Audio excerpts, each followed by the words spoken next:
And good afternoon. Welcome into Market Talk for Wednesday, April 21st. Great to have you here with us. I'm your host, Jesse Allen. Good afternoon once again. MarketTalkAg.com. That is our home on the web, MarketTalkAg.com. You can find us on Facebook, Twitter, Instagram, YouTube, all those great sources, all of our radio affiliates, everything, our streaming sources. It's all one-stop shop. All the links are at MarketTalkAg.com. Well, another impressive day in this grain market here today. We have just been on a bullish tear to start off this week, and it's continued here into Wednesday. A lot to talk about. Excited to chat about all of it with our good friend Mike Zuzolo with Global Commodity Analytics. And Mike, good afternoon. I don't even know where to start with all of this momentum we are seeing in the grain complex, Mike. Yeah, and I think this is one of those times where when we've talked in the past, Jesse, we've talked about the idea that corn had the better set of fundamentals than soybeans, and we're really starting to see that now in a variety of areas, most importantly with Brazil and that second crop corn, as essentially there's two provinces in Brazil that make up the safrinha corn crop, Mato Grosso in the north, Paraná in the south. Both of them give us about 40% of the safrinha corn crop. So you're talking about almost all the second crop corn in those two provinces. One is seeing very good conditions weather-wise. That's Mato Grosso in the north. The southern Brazil region of Paraná is seeing an amazing drought reestablish itself. So La Nina is back in southern Brazil. And so the market has caught wind of this. The market has caught wind of the idea that China is going to need more U.S. corn or more corn from someone. And that actually has been put out now by the USDA attaché, taking up just today the import number for China's 2021 marketing year, corn import number, 4 million tons greater than the USDA official estimate. Attaché's at 28 million tons now. So you and I have talked about when will the market realize this? When it does, it should start to rally. Corn should start to lead. And so we are seeing that now. We're seeing the vegetable oil really pull together again with the bean oil and the biodiesel mindset really starting to kick into gear. And I think in part that was due to today, with it being the weekly energy stocks day, we had good energy numbers with ethanol, but we also saw a big drop in weekly distillate fuel numbers from the Department of Energy. And I think that just drilled right straight into the soybean oil coming in and moving sharply higher and actually going higher than what the corn did on a percentage basis. So what I'm getting at is some of the things that you and I have talked about, in fact, a lot of the things that you and I have talked about are coming to fruition. And now the market's moving in a parabolic, almost straight up move at this stage of the game. So if you've been around this market a long time, your alarm bells in the back of your head should be going off, especially if you haven't scaled up, sold, and defended your positions like I've been recommending. I think you're really running long in the tooth, and I think you really want to be careful from here on out, especially if we get back on track with planting here in the United States. And I will grant you that's a big if, because these weather models are turning wetter as we go into the end of the week. And so this is again goes back to what you and I've talked about before. We really don't know where the high is. Do you want to sell it as it goes up, or do you want to try and catch that falling knife as it goes down, especially with the funds having such a large, long position, especially in the corn? Well, a couple things I can grab out of there we could talk about, Mike. I think the first, let's continue on this weather story just a little bit. You know, you mentioned Brazil and you mentioned the U.S., and that seems to be almost, it's not a secondary factor, but it's starting, you know, maybe this week it's a maybe factor item 1A on the list or 1B on the list. But weather premium really seems like there's a weather premium being built into this market, you know, coupled with all the other things that you mentioned that we'll get to in a second. Is that what you're seeing as far as weather? Yeah, I mean, the reason I bring Brazil into it, I'm really glad you asked me about this. It goes back to the spreads, and it goes back to those bull spreads that we've talked about. We really want the bull spread to stay in control. We want the front end May and July corn to go higher, if not much higher than the December contract, because that says we still need to ration bushels.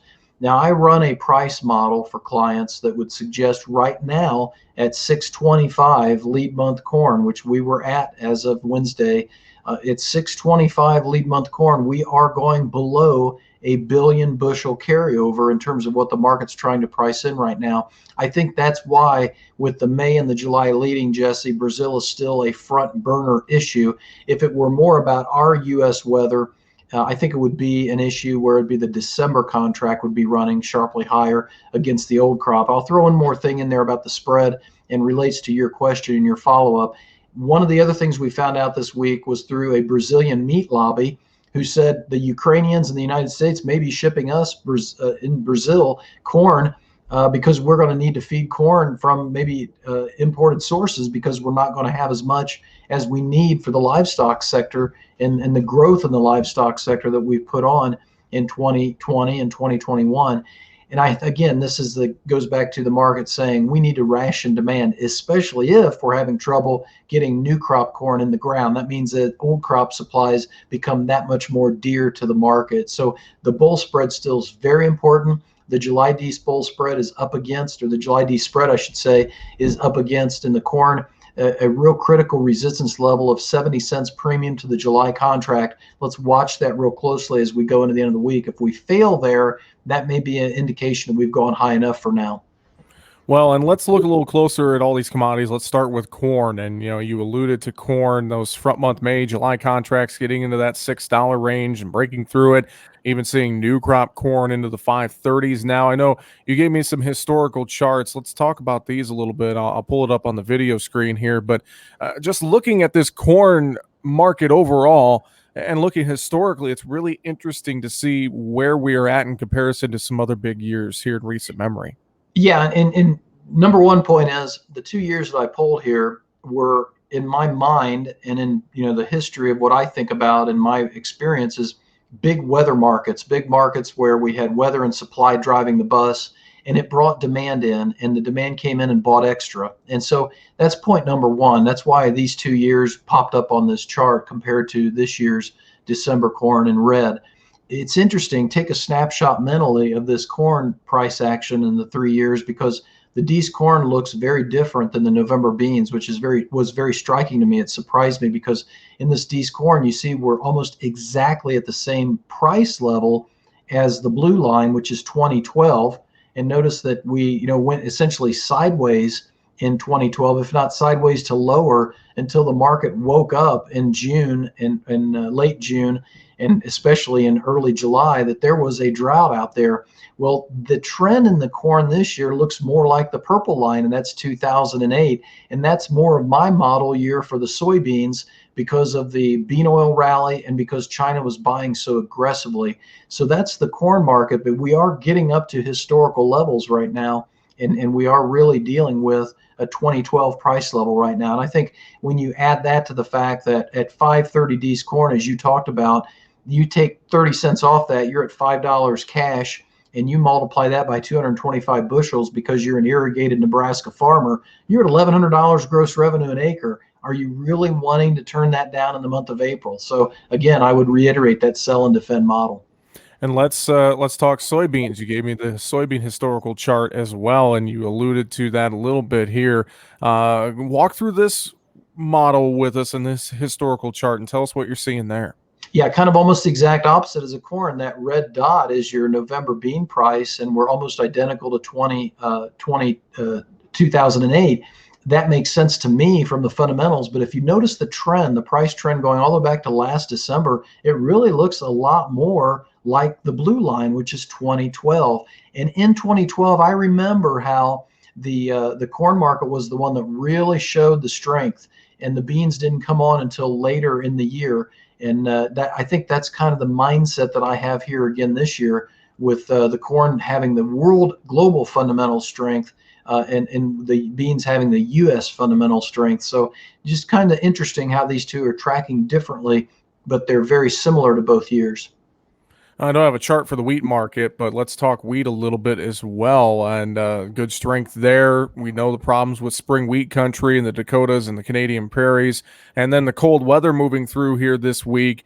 possibly damaging some of that winter wheat. I know, I mean, it's cold in parts of Kansas where you're at, parts of Tennessee where I'm at, and the cold weather is dipping really far south into the U.S. here is my point. And we're looking at wheat surging on that cold weather and the drought issues as well. I mean, what are you seeing in the wheat market right now that we need to keep an eye on? Yeah, this is a really key point because the wheat is still stuck at about 50 cents premium to the corn. The corn's outshining the wheat. Wheat is actually being pulled up by corn right now, if you ask me, Jesse. And that's all back to the demand side of the equation until we know more about the damage that this cold weather has done. And you're exactly right. This cold weather went south. Oklahoma State is doing some research right now, trying to figure out what kind of damage they have had here this week. I'm sure K-State here in Kansas is doing it. I would say an Indiana producer called me this morning and said he was down to 25 degrees with a wind chill of 19. Now he had 4 to 5 inches of snow, but his wheat was, 6, 7 inches tall. It was beautiful looking soft red wheat. So we just don't know and can't quantify yet the supply side because of this hard freeze in some of these areas. But we know one thing for certain, unless the export sales this week tell us differently, we are pricing ourselves out of the market again because we're well above all the rest of our competitors right now in the wheat. So the demand side of the equation looks really, really tough unless you're talking about feed wheat or China trying to buy feed wheat and purchase and feed wheat instead of feeding corn. I think, but globally, the wheat market's still struggling. And I think it's going to be really important for me at the end of this week and at the end of next week, which is close to the end of the month. I think it's going to be really crucial that we make new weekly highs and new monthly highs and say this weather did some damage to us and supply is still falling faster than demand. If we don't see wheat stay up there technically like I'm asking it to, then I think it becomes a liability to the corn market going higher, especially after we get the May report from USDA. Okay, Mike, I'm going to play devil's advocate here a little bit with you. Now, we've talked about this for weeks. You've alluded to it a few times here on today's episode. We talk about that sell and defend model, and we're watching these markets continue to run higher. You alluded to it earlier. Are you wanting to sell while the market's going up or try to catch that falling knife? At this point, we're looking for a top in all these grain markets. We're seeing things run higher. If I'm a producer looking at this and, trying not to be too greedy as Mhm. people can be, I mean, is it something where we continue to sell and defend, or is it something where we just throw in the towel and take the profits that are in front of us and not worry about it anymore? I mean, talk to me about that. I'm playing devil's advocate here with you just a little bit on that, but what are your thoughts there? Well, I'm glad you are because I think if you are, then probably one of the listeners or several of the viewers are thinking the exact same thing. That's typically how we are. And I think it's good you asked that question and challenge me. I will say that as of this point, the sell and defend model has worked. It has worked better if I had not had bought calls against sold calls in some of these commodities. And I've had to maneuver a lot more quickly and a lot more frequently than I would have wanted. We're still mostly taking profit away from the market, but not nearly as much as if we would have just been long futures and defended the sale and the cash hedge with just a long futures position. And so this is an important thing for me going forward. It's kind of learning from what you can improve upon as the volatility goes higher. If we continue to have more weather problems, then the price action can go even higher and more in a parabolic move. So I'm going to move farther away from both buying a call and selling a call and just having a call bought outright. So I have unlimited upside potential so that if both the price and the volatility go screaming higher very, very fast, like they did in 2012 and to a lesser degree in 2008, I feel like I can participate more in that reownership for my clients and improve his net selling price. But I will say the key to the sell and defend model this year that I think has worked really well is I've sold very small chunks and defended part of those chunks. And so far, I'm very satisfied with that because I take a very big picture of the market because I've been doing this 26 years at this point, Jesse. If I can get these kind of prices every single year, I will have some of the most profitable, wealthiest farmers in the world if I can do this every year for them at these price levels. Because let's look at the charts. The price levels don't come around to these levels very often in the last 20, 25 years, maybe a half a dozen times if you're lucky. So I think we just got to go back to the context of everything. But I appreciate that question. The defensive mechanism, the defense and the sell and defend model is getting more and more important to have more unlimited upside potential if we do have that straight up parabolic move continue, because stocks are so razor thin. And that's a great point that you made with all that. And I know some producers, like I said, might be listening and wondering, well, why don't I just take, $5.30 corn on the board right now? At my local elevator, we know cash basis is so tight and so strong, I should say. But that's a great point that you make in regards to that sell and defend model. I think a lot of producers should definitely take a look at that, Mike. And I think one last thing is, we have been right on the money talking, you and I, this past 4 or 5 months about weather driving this market, supply driving this market. If this freeze had not happened, I think people really got to go back and look at it and say to themselves, if this freeze had not happened, would I be at these price levels right now? And if you don't think it would have been, then you should be thinking, okay, it's probably time to let some go. Very, very true. Let's flip the script. Let's talk livestock. That market not liking the higher moves in grains, especially that feeder cattle market. Rough day today. We thought maybe we caught some wind in the sails on Tuesday. That didn't happen.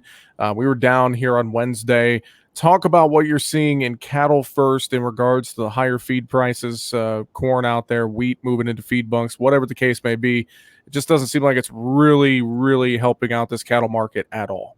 No, a couple things I think really hit the cattle this week. I'm hoping they are going to be priced into the market by the time we get to Friday's close. The first thing was the U.S. Department of State coming out this week and saying they were increasing our travel ban and recommendation not to travel to about 80% of the countries in this world. And it was all because of COVID. And I think we've got this idea here in the United States that everything's getting better. And I think it is for the most part.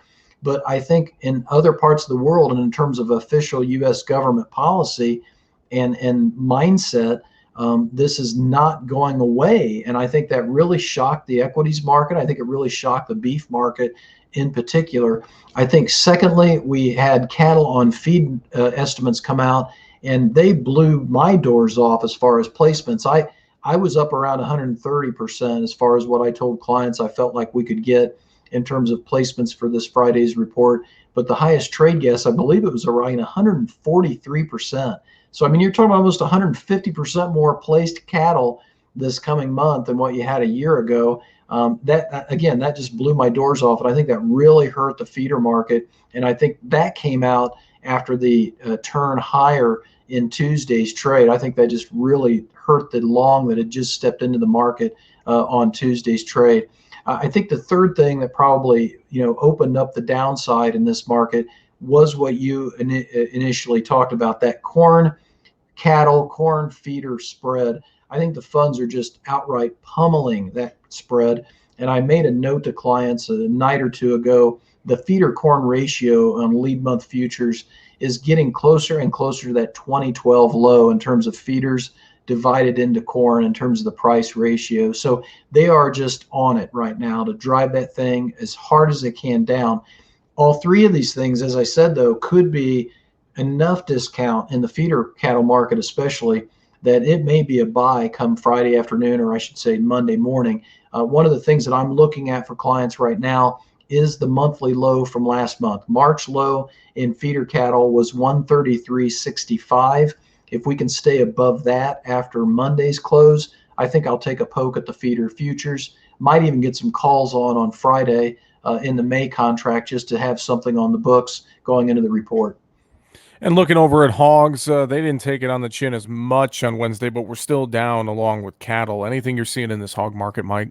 Yeah, I was really thankful. A producer in Indiana called me about 2 hours before we taped this and said that he had talked to his packer, and his packer was telling him that they were pulling their bids and really kind of cutting their kill because they've reached a price level that they just don't want to take any more on right now. And I think that's a real key indicator typically, Jesse, of the supply side has had enough of negative margins.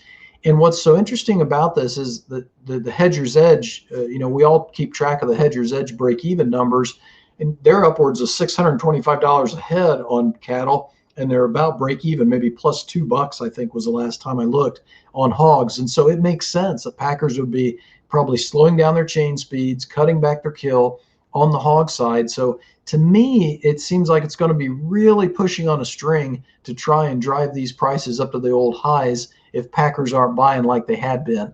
And so that's probably the biggest thing to be watching here in the next 5 or 6 trading days, because if we do see the hogs give way, are the funds, what will the funds do who are buying the beans and buying the hogs, that pork and bean trade?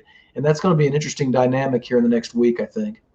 Mike, any other final thoughts you have for us today? Any outside market factors or anything else you want to mention today?